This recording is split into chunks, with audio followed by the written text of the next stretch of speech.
tous les téléspectateurs de cette émission. Très bien. Alors à ma droite, j'ai Maître Bissélo. Maître Bissélo, il est donc de l'opposition. Son parti s'appelle Consort. Maître, bienvenue. Monsieur le candidat, merci pour l'invitation. C'est un réel plaisir de participer pour la première fois à ce grand débat dans cette chaîne que je trouve prestigieuse.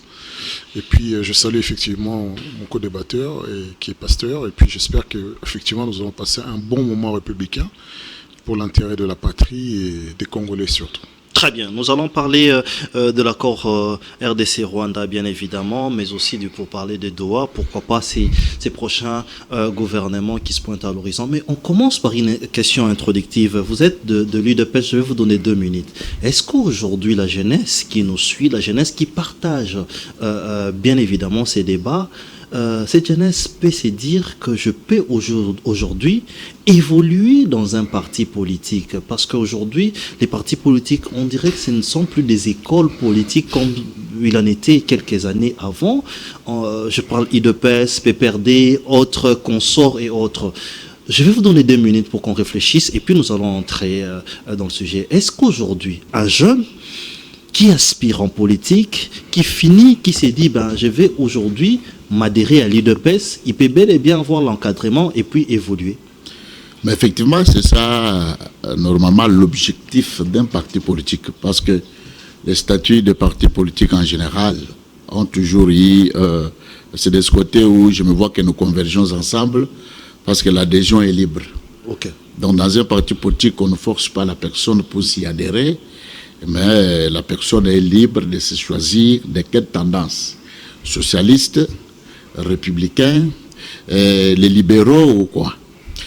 Et de 2, un vrai militant, oui, c'est la personne qui adhère dans un parti politique à cause d'une idéologie. Il faut y avoir un idéal. Oui. Donc on n'adhère pas pour adhérer, on n'adhère pas pour les ambitions politiques ou par rapport à un intérêt d'abord personnel, mais il faut adhérer à une vision, à un projet de société. Parce que, comme tout objectif d'un parti politique, lorsqu'un parti politique est créé, il a vraiment cet objectif-là de conquérir le pouvoir. Bon, chez nous, on a toujours dit, et de les conserver le plus longtemps possible. Justement, et vous avez un projet de société, donc... Effectivement, le peuple d'abord, c'est ça même notre un slogan de bataille. Ou un projet que vous allez un jour mettre en place? Un projet dont nous avons mis en place. Vous aviez mis en place ces peuples d'abord. Nous continuerons à mettre toujours en place ces projets-là. Et puis surtout, l'idéal de défendre effectivement les lignes directives démocratiques. Comme nous avons choisi la méthode la plus simple dans une démocratie, qui est la méthode de la non-violence. Okay. C'est que nous croyons à la démocratie, nous croyons que le pouvoir émane du peuple par le peuple. Et maintenant, vous devez lire aussi, c'est comme dans toute organisation. Vous ne pouvez pas s'adhérer dans une organisation sans pour autant d'abord prendre les statuts et les règlements intérieurs pour savoir comment ces gens se sont organisés, exactement, comment ces gens-ci ont quelles limites, ont quels devoirs, vous voyez que la question, etc. La question valait d'être posée. Vous suivez la ligne de votre parti IDPS, les règlements, avec tout ce qu'on voit qui se passe dans l'IDPS. Vous avez déjà combien de secrétaires généraux là-bas? Non, mais c'est dépendamment des années et des époques, parce que chez nous, les secrétaires généraux, souvent... Non, actuellement, il y a combien de secrétaires généraux? Nous avons qu'un seul et l'unique secrétaire général, le président à titre intérimaire, qui s'appelle honorable sénateur M. Augustin Kabouya. Très bien. Le reste, c'est une branche de frondeurs. Merci. Je crois qu'ils vont revenir à la case. Merci. Maître Bissélo, même question. Vous êtes du consort. Est-ce qu'aujourd'hui, un jeune qui nous suit ou quelqu'un qui aspire à la politique peut se dire, je vais aujourd'hui adhérer à l'UDPS, au consort, Ensemble pour la République? Est-ce que aujourd'hui, la politique n'est pas une perdition pour la jeunesse qui nous suit? Malheureusement, c'est vrai que j'ai entendu mon co-débatteur donner des lignes directrices fondamentales. Oui. C'est-à-dire en termes d'objectivité, c'est comme ça qu'on devrait choisir son parti politique. Mais ça ne commence pas d'aujourd'hui que, si vous regardez PPRD, DPS, oui, et d'autres partis, même, je crois même AFDC, ce sont tous des partis d'emblée socialistes. Justement. Donc, c'est-à-dire, qu'est-ce qui fait en sorte que ces partis qui partagent la même idéologie n'arrivent pas à collaborer? Pour de simples raisons qui ne suivent pas la vision, ne suivent pas l'idéologie, ne suivent pas le programme social inhérent à la population, mais suivent... D'emblée, ils sont tous socialistes. D'emblée. Ouais. Donc, qu'est-ce qui fait qu'on n'arrive pas à collaborer? Voilà. C'est parce que on a dévoyé l'objectif d'un parti politique, on en a fait soit un mythe, soit un lieu d'intérêt personnel de quelques individus pour accéder au pouvoir à tous les coups. Quitte même au sein de ces partis d'exercer la violence pour parvenir au pouvoir. Oui. Et c'est vrai qu'en même temps, ça va en contradiction avec ce que mon co-débatteur a dit, de promouvoir la démocratie. La démocratie, c'est d'abord l'expression. Oui. Mais ils sont démocrates, hein. Ils pensent qu'il faut accéder au pouvoir par les élections. J'ose croire qu'ils le sont, mais le temps ne joue pas en leur faveur. Et le passé ne joue pas non plus de leur côté, parce que on voit malheureusement beaucoup de cas de violence émanés, peut-être pas des dirigeants de l'UDPS, mais en tout cas des éléments proches de l'UDPS. Donc, en cela... Donc, vous ne croyez pas en tout ce qu'ils disent, le peuple d'abord et autres? Je crois qu'il y a un grand écart entre la théorie et la pratique. Et c'est au moment où vous avez le pouvoir que vous devrez montrer par la pratique ce que vous avez intériorisé en théorie. Et c'est pas ce à quoi nous assistons. Ça, c'est bien dommage, parce que malheureusement, c'est des individus que nous choisissons et non pas la vision ou la théorie, ou bien l'idéologie.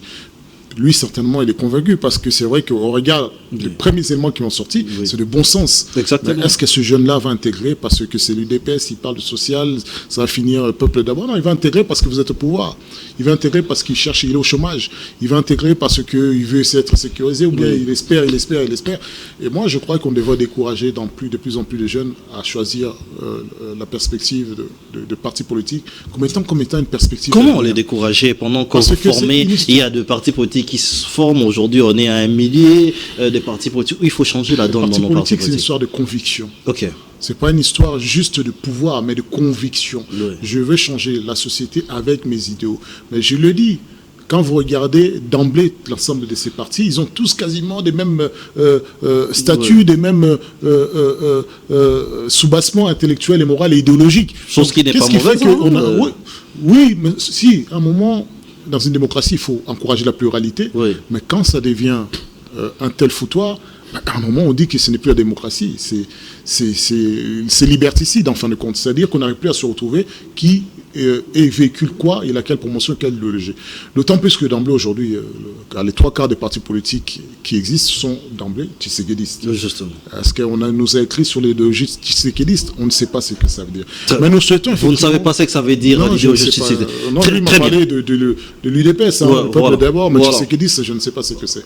Dans l'UDPS, je sais ce que c'est. L'UDPS, vous savez ce que c'est? Oui, parce que nous sommes nés quand même à une période où il y avait ce conflit entre une dictature et une société libérale, pour ne pas dire enclin à une démocratie, à une liberté d'expression et de pluralité politique. Mais aujourd'hui, ce n'est plus le cas. Aujourd'hui, c'est devenu une espèce de foutoir où tout le monde peut venir faire ce qu'il veut. Mais j'ose croire que les choses s'amélioreront avec le temps. Je ne sais pas par quelle magie, mais vous êtes au pouvoir. Très bien. Je vous ajoute expressement 1 minute, parce qu'il en a fait plus d'1 minute. Si vous pouvez réagir. Il dit qu'il y a un écart remarquable entre vos dires et les faire, parce qu'un parti, en fait, matérialise sa vision lorsque ce parti est au pouvoir. Et tout ce que vous dites, peuple d'abord, et votre gestion, il y a un écart. Qu'est-ce que vous en dites? Je dirais à mon co-débatteur que en sciences politiques, il y a des types de partis politiques. Oui. Il y a un parti qu'on appelle le parti des cadres et les partis de masse. Okay. Et l'UDPS, c'est ce parti-là qui a choisi d'être un parti de masse. Très bien. Donc ça s'en prend même en sciences politiques. Et c'est parti de masse. Il y a une crise des cadres là-bas, des gens qui réfléchissent. Non, c'est-à-dire qu'il y a un parti de masse tire ses origines au sein des structures de base, c'est-à-dire au milieu de la population. Donc c'est un parti qui vit au dépendant de ses membres à partir des structures de base et au sein de la population, par rapport à l'exposé des motifs de leur création. Oui.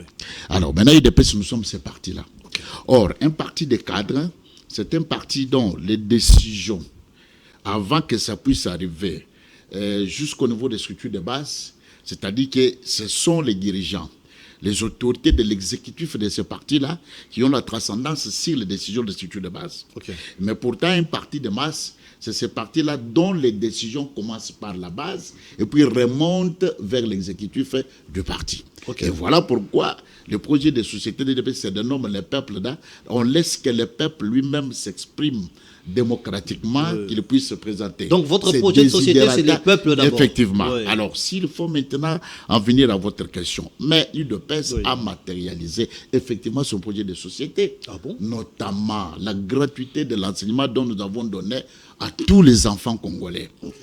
Parce qu'on n'a pas donné pour le cas de l'UDPS. L'article 43 de cette fameuse constitution que nous avons, qui a consacré la gratuité de l'enseignement pour tout enfant congolais, je crois que même les enfants de maître étudient gratuitement. Okay. À moins que s'il a beaucoup d'argent, il peut scolariser dans un salaire. 450 néanmoins, nous avons soulagé tant soit peu cette maman-là, Dominique qui n'avait rien. La gratuité, elle existe encore. Oui, effectivement, ça continue à faire son chemin. Vous comprenez? Oui. Donc ce n'est pas quelque chose qui a été dans une périodicité quelconque pour qu'elle puisse s'arrêter là-bas. Et Dédé, vous êtes en train de voir qu'avec l'UDPS, nous disons, nous voulons y entrer dans un Congo retrouvé. Oui. Or, pour y être dans un Congo retrouvé, il fallait que nous donnions la sécurité pour tous. Ça, c'est notre commun cheval de bataille. Donc, je crois que nous allons entrer dans les débats de tout ce qu'on est en train de faire. La stabilité économique, même la stabilité des cadres macroéconomiques, c'est toujours le peuple d'abord. Très bien. Donc, il faut donner chacun le pouvoir d'achat, afin qu'il puisse se sentir à l'aise dans son pays. Très bien, nous devons rentrer dans l'actualité. Parce qu'on risque de se rentrer dedans alors que ce ne sont pas les sujets du jour, mais je vais vous permettre quand même de pouvoir réagir dans tout ça. Mais Maître Bissel, on commence par vous. Accord RDC-Rwanda, finalement, les peuples veulent voir la population ou la République à ses yeux sur l'accord. Que doit-on comprendre sur cet accord selon votre lecture, bien évidemment? Et vous êtes satisfait de cet accord aussi. Je vous laisse réfléchir et expliciter cet accord pendant 6 minutes. Au regard de ce que mon co-débatteur a exprimé sur la gestion, la gouvernance de l'UDPS, c'est-à-dire pour le peuple réellement, avec des aspirations populaires, avec un projet politique, une vision au service de la nation et de la population, cet accord aurait dû passer au Parlement. Il doit passer au Parlement. C'est là que sont les représentants du peuple. C'est là qu'il doit y avoir un débat démocratique. C'est là qu'il doit y avoir, nous, Congolais, lambda, s'approprier le texte, c'est dire en quoi c'est pertinent pour moi, pour vous, pour mes enfants, pour les générations futures. Là, on ne pose pas la question du bien ou du mal. Oui. C'est bon ou pas bon. Mais on pose la question sur la vulgarisation et surtout un débat démocratique d'être pour et d'être contre. Donc, ce qui va complètement à l'opposé de ce qu'avait affirmé mon ami sur la gestion de l'UDPS. De deux, le Congo, pourquoi nous sommes partis à Washington? Nous sommes partis à Washington parce que, au fil de discussions avec le Rwanda, que ce soit devant les institutions internationales comme les Nations Unies, que ce soit en Angola, que ce soit au Kenya, que ce soit, nous avons sans cesse des discussions sur l'intégrité territoriale de la République démocratique du Congo, la sécurité de la population et la paix particulièrement. Et ça, malheureusement, nous allons avec un chapelet de bonnes intentions, alors que de l'autre côté, nous avons un adversaire qu'il y a des velléités, des pensionnistes, c'est-à-dire des territoires, qu'il y a un appétit vorace sur les richesses, donc c'est pragmatique, les richesses de notre territoire national, et qui ne fait pas cas de la moralité, de la mort, du génocide des Congolais. Donc, comment voulez-vous vous mettre sur le même diapason? La preuve en est, la preuve la plus palpable, c'est lorsque Félix-Antoine Tshisekedi est arrivé au pouvoir, président de la République, il a pensé naïvement que... Naïvement, parce que de bonne foi. Vous savez, la politique, ce n'est pas juste une histoire de participer dans un parti politique. Il a dit une notion très importante de ce que nous enseigne la science politique. Oui. La science politique, c'est une science à part entière. Donc on n'y arrive pas parce que, comme un cheveu dans la soupe, nos amis de l'UDPS auraient dû d'abord comprendre avec quel acteur ils sont en train de discuter. regarde déjà les acteurs en place. Le Rwanda, particulièrement Paul Kagame, c'est quelqu'un qui a sa loyauté, qu'on regarde de ceux qui le financent. Et encore, il a déjà déclaré son indépendance totale face à la France, mais il reste effectivement un bon soldat des États-Unis. Donc on ne pouvait pas croire en lui, la personne de Kagame. Deuxième élément, ils sont incapables de nous donner un seul accord que Paul Kagame ait respecté, surtout concernant le Congo. Pourtant, il en a signé des engagements, des résolutions, aucun. De trois, c'est quelqu'un dont si vous écoutez, vous analysez nos services de renseignement, Didier, chef d'État, cette personne-là a une visée qui dépasse l'entendement rationnel, qui vit dans une espèce de fantasme qui vient récupérer une colline qu'ils auraient perdue d'un siècle passé ou 2 siècles passés. Ce qui éduque, qui enseigne à leurs enfants que la République démocratique du Congo fait partie intégrante de leur territoire qu'il faut reconquérir. Donc ce n'est pas juste céder des mines, travailler sur le développement économique qui devrait le suffire. Et cette personne-là n'a jamais été solidaire de la souffrance des Congolais, alors que nous avons toujours accueilli des Rwandais, depuis des générations. Donc c'est une personne qui fait fi même de la douleur de sa propre population rwandaise. Donc c'est un génocidaire, c'est un terroriste. Qu'est-ce qui devrait se faire? Il ne faut pas croire en la personne. Est-ce que vous avez évoqué aussi les parlements, donc par rapport l'accord devrait passer au Parlement. Qu'est-ce qui devrait se faire exactement? Il ne fallait pas lui sourire en fin de compte. Parce que comme me disaient mes amis, il ne faut pas montrer les gencives, il faut montrer les canines. Parce qu'à un moment, c'est vrai, on peut arriver à un moment de faiblesse au pouvoir avec des incertitudes sur toutes les forces qui vous entourent. Mais il est vrai que nous n'avions aucun intérêt à nous montrer compatissants ou bien généraux ou bien de bonne grâce avec Paul Kagame. Il fallait être exigeant et ferme. Nous lui avons tous cédé, mais finalement, qu'est-ce que ça a donné? Encore des raisons de venir tuer les Congolais. Finalement, moi, je pense que la cohésion nationale, qui ne passe pas nécessairement par des partages du pouvoir, mais qui passe par d'emblée ce que les Congolais veulent dans leur absolu, nous tous, parce qu'il y en a eux qui veulent rester au pouvoir à tout prix, d'autres qui disent non, il devrait y avoir une alternance, d'autres qui disent non, il faut changer la constitution, d'autres voilà, c'est ça qui fait qu'on n'arrive pas à se rassembler.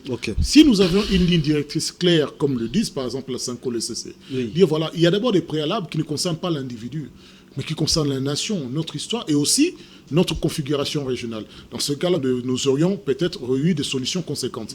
Mais la vérité, donc on devrait s'appuyer sur la démarche des évêques. Non, on devrait s'appuyer. C'est pas une question de démarche, c'est une question des idées. C'est une question des idées. On devrait les associer dans leur démarche parce qu'il y a des éléments récupérables qui va à l'intérêt de la nation. Mais n'est-ce pas qu'il y a de doutes lorsque vous dites ici que Paul Kagame n'a jamais respecté et que ces mêmes pasteurs, on le voit avec Paul Kagame en train de sourire. Est-ce qu'il n'y aura pas de doute d'un côté par rapport à cela? Je ne sais pas qu'est-ce que vous attendez de ces pasteurs si vous voulez qu'ils jouent le rôle de l'arbitre. Un arbitre ne prend pas parti. Bien sûr, il peut y avoir des sentiments personnels.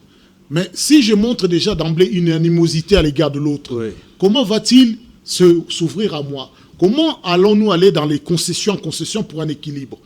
D'emblée, ça ne va pas. Il ne faut pas demander au bon Dieu de venir trancher la chose. Ce qui est clair, ce sont que des hommes qui vont trouver des solutions. Très bien. Dernière question. La présence des États-Unis ne rassure pas que Kagame ne s'en tirera pas comme d'habitude dans d'autres accords, comme vous avez dit? Il faut savoir ce que veulent les États-Unis. Est-ce que les États-Unis font caca de la vie des Congolais? Non, c'est encore une fausse interprétation. Mais il y a des intérêts qui les intéressent fortement. Et le fait que nous ayons en prévision un contrat spécifique par rapport aux États-Unis peut faire en sorte que certains coins, certains intérêts soient ménagés. Mais cela dit, cela ne limite en rien les ambitions Imatuti de l'Empire Tutsi qui concerne non seulement le Rwanda, mais également l'Ouganda et certains Rwandais, ou bien de Tutsi Rwandais qui se retrouvent au Kenya, un pays lusophone. Donc, le pays swahiliphone. Mais il est important pour nous d'appréhender tout cela.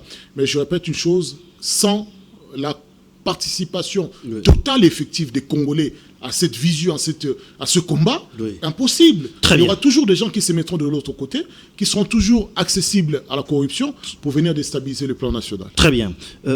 Edouard Kawaï, vous allez réagir dans tout ce qui est dit, mais je repose la question. On a applaudi, l'UDPS a même dansé accord de paix, RDC, Rwanda. Qu'est-ce que nous pouvons retenir et à quand les retours de cette paix? Mais là, je vais vous citer quelques points dont votre co-débatteur a cité. Il a parlé de la confiance, de la cohésion nationale, mais aussi, si c'était un accord ouvert, il devrait passer au Parlement pour que la population s'imprègne, les parlementaires qui sont les représentants de la population. Vous avez aussi 6 minutes. Bon, je comprends mon co-débatteur la quintessence de sa démarche par rapport à ce qu'il dit. Bon, si lui, il voit M. Kagame, la personne sincère dans une coopération bilatérale ou multilatérale, bon, moi, je reste encore dubitatif par rapport à cela. Parce que nous l'avons fait à la prise de notre mandat. Vous avez vu les contours, ce que nous appelons la diplomatie agissante du président de la République, qui est allé auprès de tous ses voisins, afin que nous puissions les approcher, que nous nous mettions tous sur une table, discuter coopération et discuter les avantages socio-économiques que nous devrions avoir. Mais malheureusement, nous avons cet tutélaire-là qui croyait qu'avec cette méthode qui a été déjà rétrogradée, qui devra continuer à marcher sur les sangs congolais et puis continuer. Et nous allons vraiment changer ces paradigmes, même ces narratifs-là. Mais ici, il fallait que mon co-débatteur retienne ou peut retenir une chose.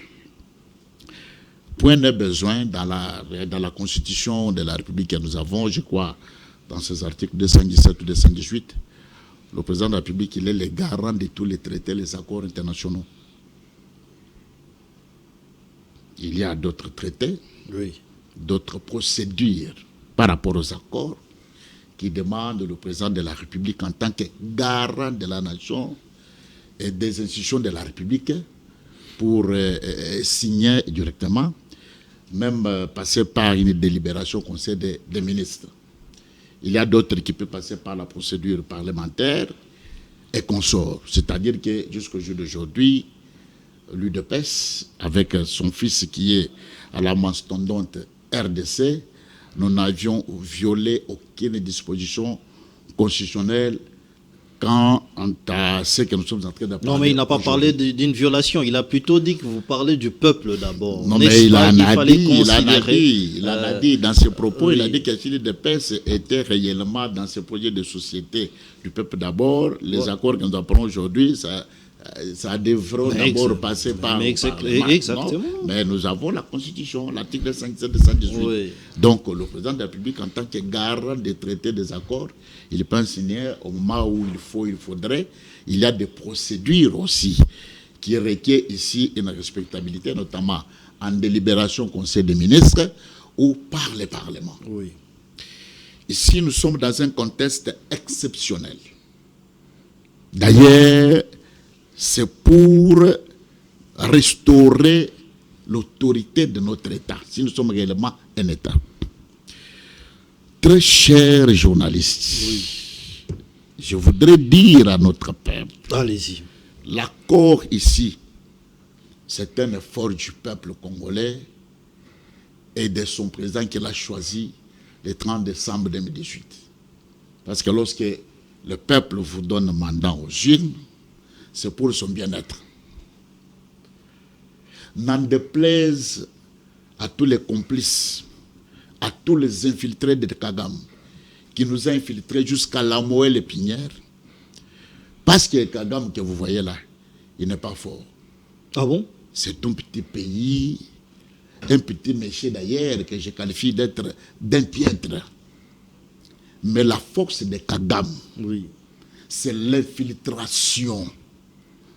Parce que vous avez vu, même jusqu'au sein de ceux qui se dénomment les opposants, mais il y a les gens de renseignement de Kagame, voire aussi même les opposants en robe que Maître est en train de défendre ici, de faire l'apologie de vous ces appelez les pactes-là, prêtres, etc.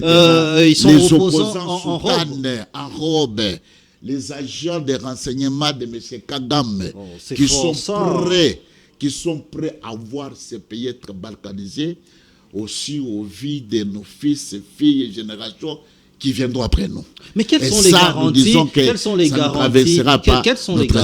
aujourd'hui que vous donnez à la population? Laissez-moi que vous dites que Kagame n'est pas un homme honnête. Maître Bisselo l'a même dit.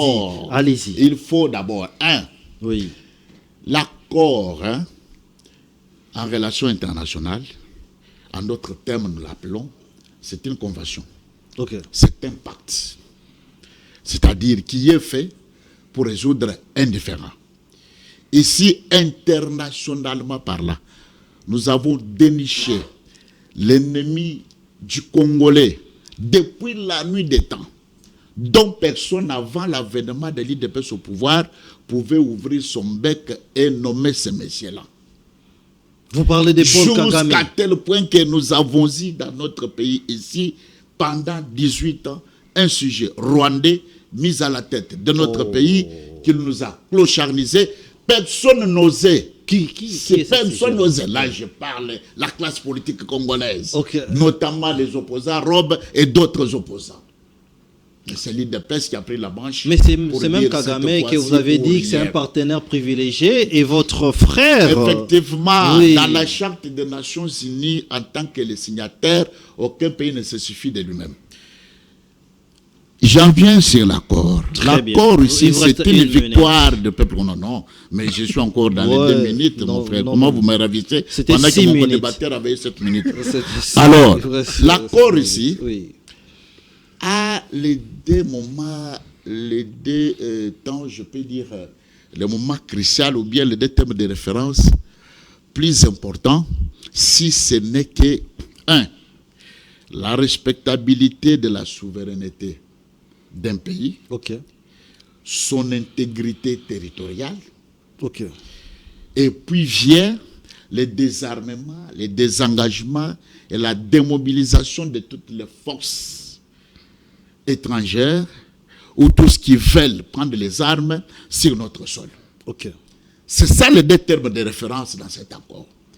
Et aussi cet accord est issu d'une résolution historique du mois d'avril 21, 2773 du Conseil de sécurité.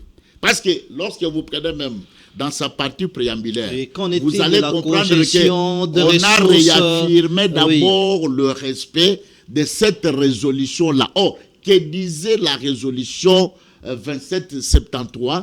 Cette résolution demandait que tous les belligérants, les AFC de Kabila, les M23 de M. Kagame, sur notre sol, de se retirer d'office. Et de demander à M. Hitler, africain, Kagame, que nous allons maintenant terminer son histoire en Afrique, qu'il ne peut plus s'ingérer dans les affaires internes d'un pays souverain. Pourquoi? Parce que ce pays souverain, nous sommes tous signataires.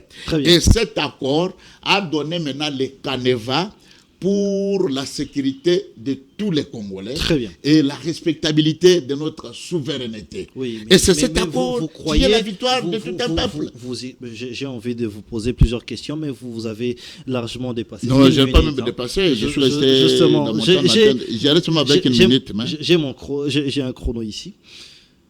Maître Bisselo, pourquoi vous ne croyez pas un accord qui est aussi clair, comme explique votre co-débatteur? Il dit que c'est la force qu'ils ont aujourd'hui. Et est-ce que vous avez aussi l'accord, vous êtes imprégné, vous n'avez pas vu les points forts et la victoire diplomatique? Oui, parce que je vais l'aider, mon cher co-débatteur. Vous savez, d'emblée, il faut reconnaître une chose. Quand vous n'arrivez pas à situer votre adversaire et le reconnaître ses points forts, ses points faibles, vous lui dites... Petit monsieur, il n'est pas fort. Mais il met le colosse, la démocratie du Congo, à genoux depuis près de 30 ans. Ce petit monsieur. On est à genoux. Cet accord, c'est un aveu d'à genoux. Mais puisque vous avez abordé... Un aveu, vous dites? Oui, je vais revenir à la fin. Puisque vous avez abordé les violations du texte constitutionnel de la part du président de la République, moi je vous renvoie à l'article 214. D'abord, on va commencer par l'article 213. Je lis vite fait. Le président de la République négocie et ratifie les traités et accords internationaux. Je vous passe le deuxième alinéa. Voilà ce que dit l'article 214.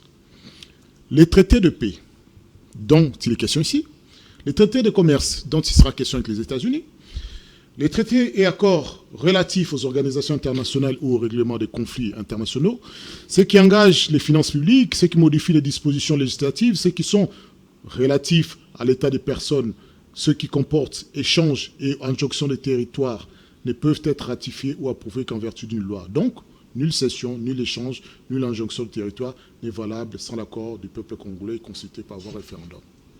Voilà ce que dit le texte constitutionnel, c'est-à-dire notre conscience. C'est-à-dire là, l'expression populaire, c'est que le peuple congolais veut. Ce qui contraint l'UDPS, ce qui contraint le président de la République à se soumettre à respecter. Ça dit une chose qui est très importante. Il y a eu des modifications législatives pour ne pas intégrer tous ceux qui ont pris les armes dans le corps de la police nationale, mais également de l'armée. Alors que cet accord dit le contraire. Je reviens dans cet accord. Oui. Voilà bien un accord singulier. Vous êtes des victimes, vous n'avez violé déjà, ce n'est pas cet accord qui consacre l'intégrité territoriale, non. Ce sont les textes internationaux, contraints ou même des Nations Unies, dont Paul Kagame est signataire de certaines chartes, mais il ne les respecte pas. La résolution 2773 des Nations Unies. Effectivement, il ne les respecte pas. Mais vous dites qu'un accord non contraignant qui l'engage strictement à rien, parce qu'il n'y a même pas de mesures coercitives, il n'y a même pas de contraintes là-dessus. C'est-à-dire qu'il peut s'asseoir dessus sans avoir des conséquences. Très bien. Mais vous n'y croyez pas. Vous ne voyez pas les points forts de l'accord ou la sortie, en fait, il n'y a pas de point crise pendant 30 ans. Non. Qu'est-ce qu'il fallait faire à la place? Non, ce n'est pas ce qu'il fallait faire à la place. Oui. La question est là. Il n'y a pas de point fort dans ce contrat. Le seul argument où je peux donner en faveur de ce contrat, c'est qu'il a retiré, il a dépouillé Paul Kagame de sa raison permanente de dire FDLR. Insécurité dans mon territoire. Là, nous l'avons abordé. 43 fois, nous avons parlé de FDLR. 3 fois, nous avons parlé de FC M23. Alors que c'est ça qui nous menace. C'est eux qui prennent des territoires. 3 fois seulement. 43 fois, on a parlé de FDLR. En conséquence, qu'est-ce que ça dit? Les FDLR, on va les chasser pour vous. Donc, vous n'aurez plus besoin de grandes conséquences. Mais Paul Kagame dit non. Les FDLR ne sont pas seulement ceux qui sont dans les bois là-bas. Là. Ils sont dans l'armée congolaise. Ce qui sous-entend que dans son narratif, l'armée de la République démocratique du Congo est devenue FDLR. Donc, la nation, en soi, est devenue une nation de FDLR. Donc, en même temps, vous avez dépouillé aussi de ce narratif. Donc, à un moment, nous sommes conséquents. Quel est le point fort? Le point fort, Non. S'il devait y avoir un point fort, j'ai dit une chose. Si nous n'étions pas en guerre avec le Rwanda, si Paul Kagame n'était pas auteur du génocide congolais, s'il n'y a pas de violation d'intégrité territoriale, ça aurait été un bon accord entre pays frères pour collaborer, pour un développement, pour favoriser l'économie. Mais nous sommes dans une position où une personne marche sur le sang des Congolais, marche sur notre intégrité territoriale, sur notre souveraineté. Quelle serait l'alternative L'alternative réservée avant tout, si vous croyez que c'est autre chose, c'est d'abord une question politique en interne. Ensuite, quand il y a une cohésion nationale, quand un peuple se met ensemble, parce que souvenez-vous, quand FC M23, on les appelait avant des terroristes. Le narratif a changé, c'est les rebelles. C'est-à-dire qu'ils sont légitimement en train de combattre un pouvoir en place. Ça, c'est les institutions internationales qui leur ont connu ça. C'est pour ça qu'on vous a amené à dialogue en dehors. C'est pour ça que même les États-Unis supervisent. Très bien, nous allons parler de... Je suis juste là. Donc, il faut vraiment prendre avec des pincettes. Et moi, je n'ai jamais dit qu'il faut croire Paul Kagame. J'ai commencé par dire, mais vous aurez dit réfléchir, c'est quelqu'un qui n'a jamais respecté un accord. Qu'est-ce qu'il va faire en sorte qu'il respecte? Très bien. Vous aurez aussi 3 minutes. Qu'est-ce qui vous donne autant de garanties de croire aujourd'hui en Paul Kagame, que vous dites que c'est un sanguinaire, un rebelle, comme le vient de dire votre co-débatteur, que c'est quelqu'un qui ne respecte pas les accords? Qu'est-ce qui vous promet autant aujourd'hui, vous qui êtes au pouvoir, que finalement Paul Kagame va respecter cet accord? Mais on va plus loin pour essayer de relever aujourd'hui les faiblesses. Vous parlez plus d'autres sujets, FDR, que l'AFC M23, qui sont des rebelles reconnus aujourd'hui. Mais non, vous savez, nous, lorsque j'entends Maître parler ici, donc les problèmes de l'infiltration que Kagame nous a infiltrés, C'est-à-dire qu'il nous a dépouillé même de toute la substance d'être un patriote. Donc l'effort. Vous comprenez ça? Okay. Parce qu'un patriote... Hein, un patriote n'aurait pas dit ça. Ah, mais effectivement, je Comment vivrai. ça? Il réfléchit Mais écoutez, et il donne une autre recette ou une Écoutez, résolution. je vous dis que Kagame n'est pas fort. La force de Kagame, c'est l'infiltration en RDC, notre pays. Ça, c'est un 2-2. Oui. Depuis 3 décennies, que Maître est tenté de dire ici, mais qui ne sait pas internationalement que Kagame est un instrument entre les mains des Occidentaux, notamment les coopérants démocrates, avec son monsieur Bill Clinton, dans les complicités, en assassinant notre frère Laurent Désiré Kabila, dans ce qu'il ne connaît pas. C'est seulement les républicains, avec leur changement de narratif, avec leur position, dont ce sont les gens qui veulent privilégier la paix pour étendre leur business, mais ce ne sont pas les démocrates, les maîtres enchantés de M. Kagame, que Maître est en train de bon. En tout cas, je lui parle pour ne pas dire que très bien. Donc, vous avez signé un accord avec quelqu'un attendez, dont vous ne croyez même pas. Non, mais, et c'est ça l'inquiétude. Écoutez, je vous dis cette vérité. D'ailleurs, vous en avez vu aujourd'hui. La RDC a montré sa force au niveau international. Dans tous les salons diplomatiques, on parle que de la RDC. Tous les pays courent chez nous en RDC pour venir traiter, signer quelques accords économiques, etc. avec la RDC. Vous savez pourquoi? C'est parce que le peuple congolais de cette fois-ci est un peuple résilient qui a dû faire à cette aventure d'infiltration. D'ailleurs, vous-même, vous avez vu les 26, les 27, non? Tous les opposants, personne n'a parlé. Les opposants, personne n'a parlé pour condamner ou citer nommément M. Kagame.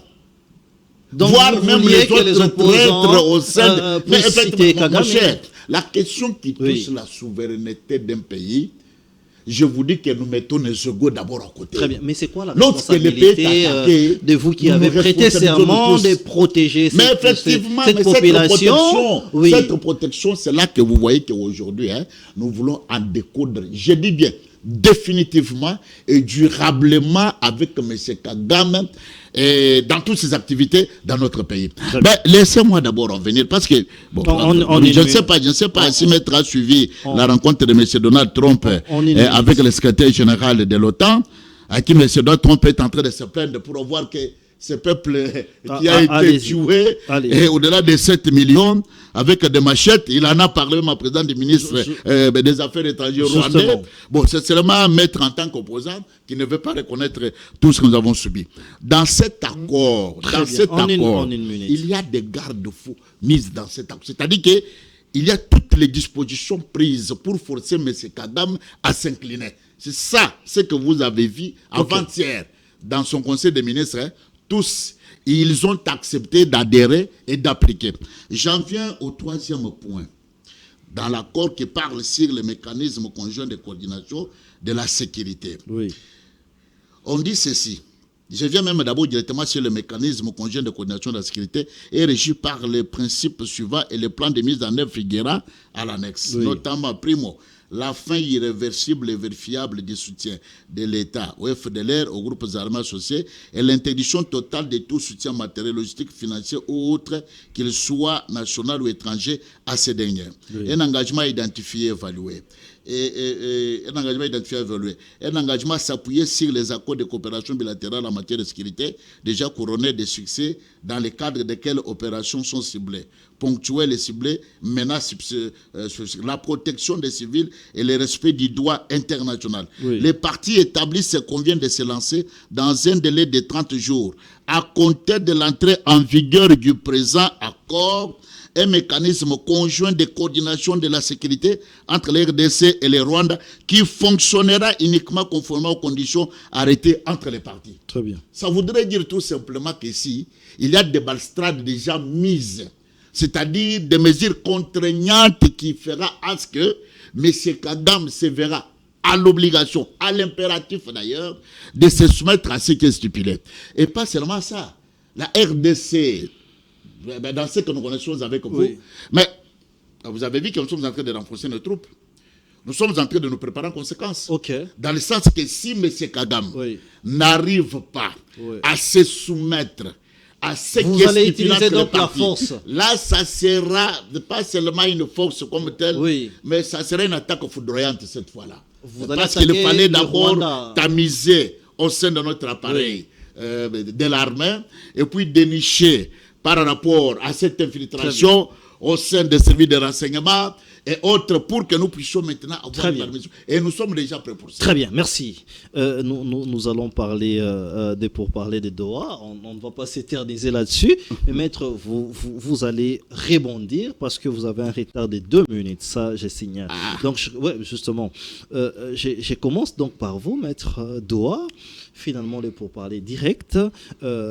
Où en sommes-nous et que va-t-il se passer? Ou soit, qu'attendre de Doha? Tout d'abord, je voudrais vous dire à mon co-débatteur Oui, vous avez 5 de minutes. l'UDPS, faites attention, vous risquez d'être sanctionné parce que le Rwanda avait interdit effectivement, avant de signer l'accord, que vous employez ces genres de termes belliqueux, c'est-à-dire des menaces. Et effectivement, le gouvernement de la République démocratique du Congo et les autorités n'emploient plus ces termes-là. Ces menaces-là que vous venez de donner à la fin, attention, on va vous sanctionner dans votre Mais parti. Kagame le fait. Oui, mais moi je vous ai dit ce Mais qui Kagame le fait. était demandé, ce qui a été demandé et ce que vous avez accepté. C'est ça que vous avez accepté. Donc, mais donc Kagame vous le dites fait. qu'ils C'est pour peuvent ça pas, que- oui. Mais nous sommes dans un accord. Mais ils interprètent l'accord. Dans un accord de Paris. Non, mais c'est genre de menaces-là que je vais vous attaquer. Et vous l'avez interdit, vous avez concédé. Mais c'est quand même paradoxal. Moi, je crois que ça fait la schizophrénie. Vous nous traitez, qui ne partageons pas votre avis, d'être d'antipatriotes. Mais c'est vous qui bradez les ressources nationales. C'est vous qui faites des traités avec ceux qui tuent les Congolais. C'est vous, éventuellement, qui ne voulez pas respecter les tests constitutionnels. C'est vous qui ne voulez pas respecter les libertés et les droits des Congolais. Et vous dites que c'est nous qui sommes des antipatriotes parce que nous vous disons que vous signez un contrat avec le diable. Mais quel diable? Un diable qui ne respecte jamais rien. Pas même votre contrat. Il ne respecte pas les résolutions internationales. Il ne respecte même pas sa propre population. Et nous, ceux qui ne sont pas des patriotes. Je suis choqué. Ce diable-là vous a donné FC23 en disant que ce n'est pas mon affaire. Et vous avez accepté, concédé que ce n'est pas son affaire. Et c'est pour ça que vous avez des pourparlers spécifiques avec l'FC, l'M23, avec des exigences à tomber des nues. À tomber des nues. Et je suis sûr que vous allez excéder. Je suis choqué ici de vous entendre. C'est peut-être méconnaissance de la politique américaine et même de Donald Trump. Donald Trump ne connaît pas l'histoire de la République démocratique du Congo. Il ne le connaît pas du tout. Il ne connaît même pas la République démocratique du Congo. Ah Il bon? qualifie les pays africains, Comment ce sont ça? des pays des merdes.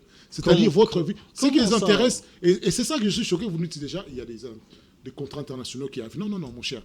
Il n'y a pas de contrats internationaux qui arrivent chercher. Il n'y a aucun pays qui vient chercher ici des contrats. Mais ceux qui viennent, même les États-Unis, quand ils viennent à travers leurs entreprises, c'est quoi? C'est parce que les pays européens sont en crise. Ce n'est pas parce qu'ils se soucient de la République démocratique du Congo. Nous allons passer dans une période de 30 ans de crise où les Occidentaux, c'est-à-dire l'Europe, cherchent à ramener dans son sillon économique ses propres entreprises. L'Allemagne est en train de perdre des entreprises locaux qui font partie de s'installer aux États-Unis. Oui. Il y a une guerre commerciale entre l'Union européenne, la Chine et les États-Unis. Donc, ce n'est pas parce qu'ils aiment les Congolais. Doha. C'est un mensonge. Doha, c'est quoi? C'est pour ça que je dis que même la lecture que vous avez faite, mais je suis choqué. Je n'ai pas vu. Vous savez que c'est une mesure contraignante qui vous oblige. Si vous ne faites pas ceci, il y aura cela. Voilà. Vous nous parlez déjà sur notre propre territoire national. On dit à notre gouvernement de ne plus financer les groupes armés. Qu'est-ce que vous entendez par là? Les Ouazalènes sont les groupes armés. Vous le savez? Donc on dit de ne plus les moyens Ouazalènes de défendre le territoire national. Vous croyez que les Ouazalènes vont vous rendre des armes alors que l'armée rwandaise était sur le territoire national, ne veut pas quitter, même si vous respectez le début du CONOP signé en novembre 2024, c'est-à-dire la traque de FDLR. Oui. Et vous croyez que vous rentrez dans une période d'accalmie? Oui, je suis d'accord avec vous. Moi, j'entends cette rhétorique d'infiltration. Mais moi, j'entends aussi une autre rhétorique. C'est que les Congolais n'ont plus intérêt à être patriotes parce qu'ils ont vu l'exemplarité des hommes politiques qui deviennent des millionnaires. Parce qu'ils occupent un poste politique. Un poste où tu es censé servir la population. Oui. Mais tu achètes des immeubles, tu détournes des millions. Et lui, père de bonne famille, un bon militaire, qui a fait 30 ans dans ce pays, a servi sa nation, il voit son enfant devenir Chégué, Koulouna, vivre dans des camps insalubres. C'est vrai que je ne dis pas que c'est ça va être absolument dans vos actifs. Mais je dis juste que c'est le déséquilibre entre les politiques et ceux qui servent loyalement et qui risquent leur vie pour la nation, qui est tellement flagrant qu'aujourd'hui, vous ne pouvez plus nous ramener des concepts creux comme ça. Patriotes, non, montrez le patriotisme. arrêtez, vous-même, entre vous, vous êtes là en train de vous bouffer entre vous. Vous êtes là en train de détruire les tissus économiques de la République démocratique du Congo. Nicolas Kazadi, l'un des vôtres, dit spécifiquement comment vous procédez à l'intérieur de la République démocratique du Congo. Et effectivement, si nous regardons les rapports, des millions, des milliards sont détournés. À un moment, vous n'avez plus de leçons données. Très bien. Sérieux. Oui. Mais ce qu'il y a dans cet accord de Doha, dans ces pourparlers, c'est vous mettre contre le mur. Aujourd'hui, vous disiez ne plus parler avec, pouvoir parler avec l'FC, la M23, tous ces pantins, mais vous êtes contraints. Les États-Unis vont être là. Nous avons dépêché un ministre de l'Intérieur. Il y aura également la présence de l'unité africaine. Il y aura également la présence du Rwanda pour voir effectivement, vous regardez, en train de discuter sur les conditions d'un climat de paix. Un climat de paix sous-entend nécessairement sur le climat politique en interne. C'est ça nécessairement. Très bien. Donc intelligemment, quand je vous parle de la cohésion nationale, vous aurez dû renforcer votre alliance avec les Congolais, nous qui ne sommes pas des patriotes, mais qui sommes là à subir votre faillite économique et sociale. Vous y attardez, la cohésion nationale, on va en parler. Merci. Edouard Kaboyi, il vous confronte à plusieurs réalités. Lorsque vous parlez patriotisme et que Nicolas Kazadi dit que quand il y a l'argent, nous partageons de l'argent, alors que vous laissez des enfants de militaires, c'est vrai que ce n'est pas le sujet du jour, mais votre gestion laisse à désirer qu'il n'y a pas la volonté du patriotisme là-dessus. Mais au-delà de ça, aujourd'hui, vous êtes en face du M23 où vous avez dit que c'est les Rwandais, c'est Paul Kagame qui était derrière. Le chef de l'État a même dit que il ne négociera jamais avec les M23. Vous êtes contre le mur, mais ce n'était pas ça la question. Hein. Ça, c'est pour répondre. La vraie question, qu'attendre de ces pourparlers à Doha? Vous n'attendrez pas, maître, vous dire que le Congo a rehaussé ses prévisions budgétaires à plus de 11 milliards de dollars. Ok. Vous n'attendrez pas, maître, vous dire que le cadre macroéconomique est maîtrisé, les taux d'échange d'ailleurs, dans un contexte purement difficile, dont nous sommes en train de faire face à tout. Vous n'attendez pas, maître, vous dire qu'il y a des routes qui sont construites ici, à Kinshasa, même à l'intérieur du pays. Vous n'attendez pas, maître, vous dire que aujourd'hui, il y a une armée qui est en train de monter en puissance, contrairement à des armées que nous avons. L'armement monte en puissance. C'est terrible, avec un budget qui n'a jamais été. Cette armée-là qui, aujourd'hui, vous dites tantôt qu'elle est infiltrée et que vous aviez perdu parce que l'armée est infiltrée. Et puis vous venez dire que cette armée monte en puissance. Il y a d'une part de faire monter l'armée en puissance par rapport à ses effectifs, à des matériels et consorts. Il y a d'autre part un nettoyage sécuritaire qui doit se faire à l'interne. Ne confondons pas les choses. Donc vous ne l'attendrez pas dire cela. Mais maître doit savoir aussi que la diplomatie, c'est une tradition qui relie les relations avec les États. Okay. Et en principe, qui respecte les intérêts de chaque État.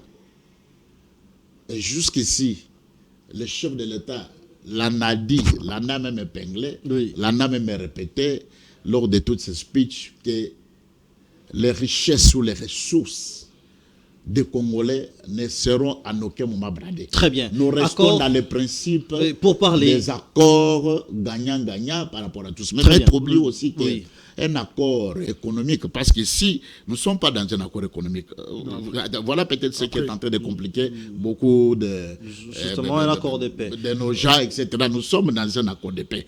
Mais lorsqu'il viendra le moment d'un accord bilatéral, multilatéral, économique, il y a des points économiques qui seront ouverts à un moment donné parce que c'est l'intérêt du peuple congolais qui seront de mise et là nous allons y veiller. Comment ça les intérêts parce que et aussi il faut comprendre une chose, vous savez, prenons les cas, les États-Unis d'Amérique, historiquement par là, je crois que maître le sait très bien, à moins qu'il quitte dans sa casquette d'un opposant. Les États-Unis d'Amérique, je prends notamment à côté des républicains, n'ont jamais signé un accord de partenariat avec un pays et laissé ce pays-là se vider de sa façon. Je prends le cas de l'Allemagne. L'Allemagne, si aujourd'hui c'est un pays qui est stable économiquement et militairement, une puissance, c'est parce qu'il y a un accord avec les États-Unis d'Amérique. Très bien. Il y a d'autant d'autres. Très bien. Doha, parlons-en. Alors, ici, dans cet accord qui est signé, c'est cet accord obligatoire, obligeant M. Kagame de quitter totalement et ça doit se faire parce qu'il y a déjà des garde-fous qui sont mis par là. Très bien. Parce qu'ils sont signataires à cet accord ici. Alors, écoutez, vous savez... Vous discutez moi, avec l'AFCM23, finalement. Il y a un processus, je vous ai dit qu'il y a d'abord le précédent. Nous, c'est-à-dire avec le président de la République, nous avons dit, comme nous continuons de le dire, en face de nous, en présence du président de la République, pas question de M23, si ce n'est que Kagame le chef. Ce qui a été dit, c'est ce qui est fait. Maintenant, le pourparler de Doha, c'est la continuité des deux processus précédents, notamment le processus de Nairobi, qui a été ciblé uniquement les forces négatives. N'est-ce pas que vous vous contredisez là, parce que vous aviez dit ce sont de patins. Non, mais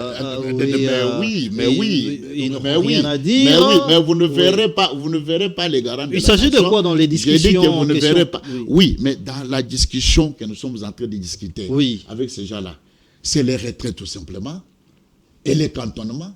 Vous êtes en face de qui? Du Rwanda ou des rebelles? Non, nous sommes en face du Rwanda, mon très cher ami. Comment ça? Mais M23, c'est le Rwanda. Mais qu'est-ce que vous voulez me dire par là? Je venais de vous dépeindre ici les tableaux clairs. D'abord, c'est dans tout, voire même dans l'accord, voire même dans la déclaration de principe. Et c'est que vous avez constaté, effectivement, que le ministre de l'Intérieur rwandais est allé dans ce pourparlers. Ça voudrait dire que Kagame n'a pas caché ses velléités expansionnistes pour notre pays. Nous ne parlons pas de Doha avec les Congolais comme tels. Les Congolais avec les Rwandais. Ce sont les pantins. Nous parlons seulement qu'avec les Rwandais. RDF qui sont là-bas, qui doivent quitter notre territoire. Et c'est dans cet accord-là qu'ils sont allés plus graves que les Rwandais, qui ne cachaient plus encore rien, pour dire que nous puissions les laisser la gestion du Nord et Sud pendant 8 ans. Et ils avaient voulu que nous puissions modifier la constitution afin que nous puissions intégrer un système fédéraliste dans notre pays, etc. Tout en oubliant que l'accord de principe et l'accord de paix englobe déjà tout ce qui était comme leurs revendications. Donc c'était en tout cas vidé de tous les instants. Et ils doivent se replier et quitter notre territoire. Très bien, nous arrivons à la fin. On me signale qu'il nous reste 5 minutes. Je ne sais pas, on aura 2 minutes à chacun pour clore. Maître Bissélo, vous prenez la main. Finalement, on s'attend d'un gouvernement d'union nationale. Est-ce la recette, la solution à cette crise pour pallier à tous ces problèmes? Il faudrait que ce gouvernement d'union nationale ait des ambitions de la République démocratique du Congo et des intérêts du peuple congolais. Mais je vais aider mon ami qui est du pouvoir. Vraiment en 2 minutes. Non, mais c'est dans 2 minutes. Si je reconnais qu'il y a des routes qui sont en train d'être rafistolées, arrangées en Kinshasa. Je connais même certaines avancées dans certaines universités que j'ai eu le plaisir de visiter. Il y a eu vraiment des avancées. Mais comme l'UPEN. Mais vous arrivez à prendre le transport pour aller à Ndjili? Ça vous arrive de prendre le transport pour aller à Ndjili? Est-ce que vous connaissez la sécurité vivent les Congolais au-delà de M23, du Rwanda, ce qu'on appelle les Kuluna quand ils viennent chez nous, ou bien des hommes en armes qui rentrent, qui cassent les murs de chez vous pour venir vous violer votre fille dans votre chambre, vous tuer? Est-ce que vous connaissez cela, que c'est une réalité congolaise? Le panier de la ménagère, ce que les Congolais mangent quotidiennement. Vous connaissez les prix de transport? Moi, c'est ça mon rôle. Pour vous dire que vous me parlez des théories. On ne mange pas des routes. On ne mange pas de contrat. Et oui, ce contrat, c'est un contrat purement économique, parce que dans son introduction, qu'est-ce qu'il dit? À défaut de faire la guerre, parce que ça ne peut pas nous amener au développement, nous avons décidé de faire des affaires. C'est ça que dit le contrat. Je l'ai simplement simplifié pour vous. Et c'est pour ça qu'il y a des accords et même des interventions en termes économiques, dans l'Est particulièrement. Mais reconnaissez une chose à moi. Très bien, je te parle là. Avec moi-même. C'est une faillite, c'est ce qui a été fait. La solution n'est pas apportée par ce contrat, parce que ça ne résoudra strictement rien. Mais cela dit, vous êtes en train de chercher des solutions et la modestie de dire que nous n'avons pas encore trouvé. Ce n'est pas le panacée ce que nous proposons, mais nous trouverons une solution en concordance avec les autres Congolais et non pas les insultant. Par un gouvernement d'union nationale. Bon, je ne sais pas pourquoi ils disent gouvernement d'union nationale maintenant, alors que ce minot était là depuis 2023. Très bien. On était déjà en guerre. Okay. Donc à un moment, nous serons considérés avec nous-mêmes. Juste une dernière chose pour chuter, mon ami. Oui. Moi, j'ai beaucoup de considération pour ceux qui font le travail, mais il faut reconnaître une chose. Si vous n'avez pas passé votre temps à détourner l'argent public, ben, vous aurez investi dans l'armée, dans la sécurité, dans les renseignements. Très bien. Monsieur Edouard Kaboyi, vous avez cité par là les gouvernements d'union nationale. Est-ce que ça sera une réponse? Nous avions vu le président de la République recevoir Martin Fayulu, Adolphe Muzito, peut-être que ça sera Mukwege, ça sera Maître Biselo. Est-ce que la solution n'est pas aussi en écoutant les autres aujourd'hui? La Cinco dont vous dites que ce sont des opposants sous-table, les présidents de la République les ont reçus. Est-ce que c'est pas ça la voie pour sortir de cette crise finalement? Aujourd'hui, l'IDPS, c'est qui a instauré un état de droit, dont il n'y a plus les hommes forts plus que les institutions. Aujourd'hui, si mettre nos pas de détournement, c'est parce que nous dénoncions nous-mêmes d'ailleurs les détourneurs et les voleurs. Okay. Ah oui, il y a même les ministres en fonction qui sont interpellés. Ils sont arrêtés après? Des choses qui étaient vraiment un rêve, plus de 60 ans avant que l'IDPS arrive aux affaires. Oui. Alors, Dédé, maître doit comprendre, au jour d'aujourd'hui, le pouvoir d'achat commence par rémunérer les fonctionnaires de l'État à temps réel et au moment opportun. C'est ce qu'on appelle le pouvoir d'achat. Mais il vous parle du Koulouna, des Koulouna, il vous parle de l'insécurité, il vous parle du transport, il vous parle du social. Là, vous ne répondez pas là-dessus. Les plus sécurisés, oui. Il n'y a jamais eu la manque de quelques souches de ce qu'on peut vivre avec vous. Mais néanmoins, l'autorité de l'État est là en train de faire le travail. Vous avez vu le ministre de l'Intérieur. Vous rentrez chez vous calmement. Non, je vous dis qu'avec l'opération, vous êtes en train de voir ce que nous récoltons comme très bien. Donc tous les bandits armés, c'est de là. Très bien, nous arrivons à la fin. Donc, nous voulons ici dire que oui. les Congolais méritent mieux. Ok. Maître, il sait très bien dans sa conscience. Depuis Léopold II, les richesses congolaises n'appartenaient pas aux Congolais. C'était des richesses bradées. Voyez-vous? Et jusqu'en 2018, les richesses congolaises n'appartenaient pas aux Congolais.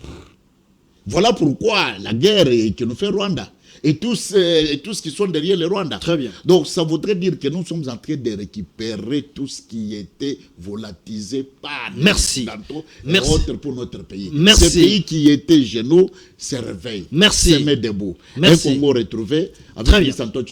Très bien. Si vous avez aimé ces duels, dites-nous, appelez-nous, nous allons voir comment les remettre ensemble parce qu'il y a plusieurs sujets que nous avons laissés comme ça. Mais dans notre temps, nous allons vous laisser suivre nos différents programmes car nous sommes arrivés bien évidemment à la fin de cette émission, ces duels où il y avait Monsieur Edouard Kaboyi, cadre de l'UDPS bien évidemment, et Maître Biselo qui est cadre du parti consort opposition bien évidemment. Restez donc branchés, on vous dit au revoir, à la prochaine.